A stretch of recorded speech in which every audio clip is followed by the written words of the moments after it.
tribune téléphonique. Vous l'avez probablement vu passer dans les 48 dernières heures ou à peu près.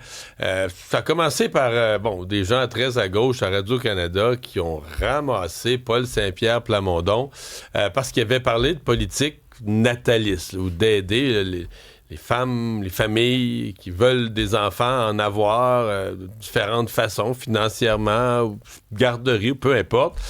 Et donc, des théoriciens, etc., des gens très à gauche qui disaient on ramène les femmes à la maison. C'est une politique qui a pour but de ramener les femmes à la maison, une espèce de retour dans le passé, d'instrumentaliser. On accusait Paul Saint-Pierre Plamondon d'instrumentaliser le corps des femmes à des fins soit de nationalisme ou de générer de la main-d'œuvre. C'est la question qu'on va se poser là, dans quelques minutes dans notre tribune téléphonique. Est-ce que vous êtes pour une politique nataliste? En fait, la première question, est-ce qu'on a le droit de parler de ça ou est-ce que le seul fait de l'aborder, c'est un recul pour les femmes, c'est de ramener les femmes dans le rôle de mère et de mère à la maison? Et est-ce que vous pensez que c'est pertinent? Parce que là, la CAQ tourne autour de ça. Il n'y a pas un parti qui a une politique nataliste, mais la CAQ tourne autour de ça. Le PQ autant. Marois Risky, je ne dirais pas le Parti libéral, mais Marois Risky a fait une intervention dans le même sens. Donc, ce que je veux dire, c'est que ça déborde un peu les partis. Alors, je suis curieux de vous entendre et de vous lire là-dessus. 187 Cube Radio.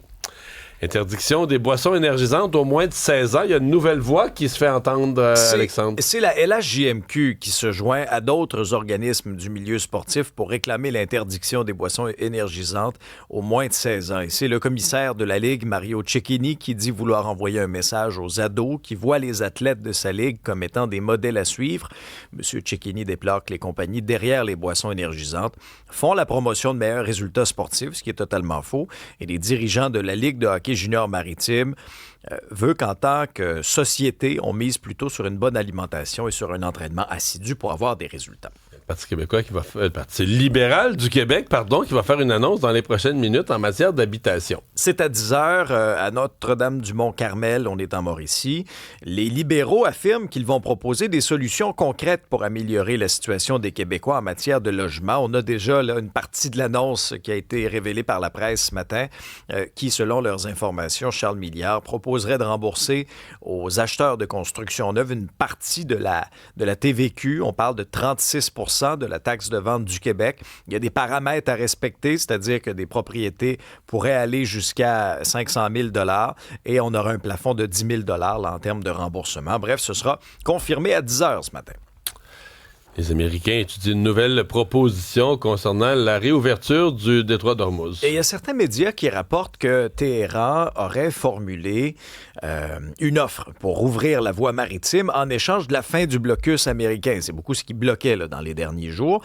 Une proposition qui reporterait à plus tard les négociations sur le dossier nucléaire. Et tu comprends que ça, c'est énorme. Là. En fait, moi, je lis ça puis je dis c'est une excellente. Les Américains ont fait tout ça. Les États-Unis, c'était pour arrêter la menace nucléaire. Là, l'Iran a dit, trois mois plus tard, on va rouvrir le détroit d'Ormuz, on va tout régler, puis le nucléaire, on verra ça plus tard. Là, plus tard, on revient, c'est exactement ce qu'on voulait pas, là. Ouais. Par contre, il y a le secrétaire d'État américain, Marco Rubio, qui dit que l'offre actuelle est meilleure que ce à quoi les négociateurs américains s'attendaient. Maintenant... À voir. Parallèlement à tout ça, il y a les négociateurs, le Parlement iranien qui prépare une loi pour placer le détroit sous l'autorité des forces armées. Un petit mot en terminant sur le pétrole. Là. On apprend en dernière heure que les Émirats arabes unis quittent l'OPEP, donc l'organisation des pays exportateurs de pétrole. Ça vient de tomber. Avec le pétrole qui a le prix en hausse. Qui est en hausse, tu as raison. Ce matin, je m'en venais ici, là, 1,93 $. OK, ça, c'est en enlevant le 10 sous de taxe d'accise de M. Carney. 2 et 3. Il paraît plus, on dirait le 10 sous. Ben, il paraît plus. Il paraît, tu paierais 2 et 3 ou 2 et 2, là. Ben, en tout cas. Il y a un souffleur qui fait sur les réseaux sociaux dans le quartier Hochelaga. On dirait que la ville, c'est pas ce qu'elle fait. Là, la main gauche, je sais pas ce que la main droite est en train de faire. C'est étrange, au fait. C'est Pénélope qui a partagé ça sur ses réseaux sociaux.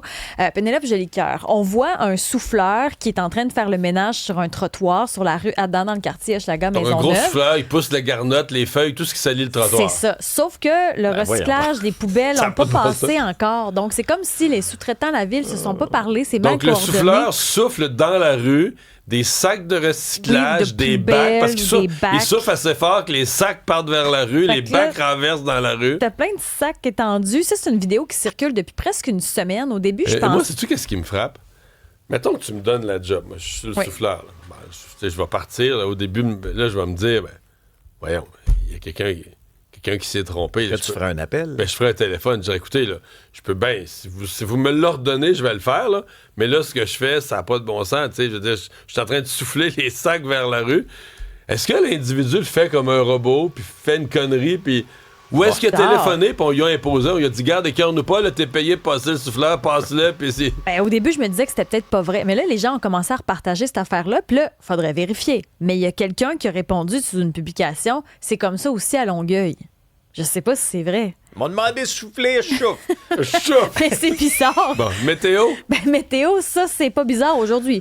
C'est du beau temps, 23 degrés comme maximum, ensoleillé, ennuagement graduel parce qu'on attend un système qui va peu toucher le Montréal, Montérégie, Estrie, c'est moins. Là. Demain, la pluie devrait commencer en après-midi. On prévoit de la pluie jeudi. Par contre, pour la zone de Charlevoix, on pourrait recevoir sur 3 jours un 70 à 100 mm d'eau.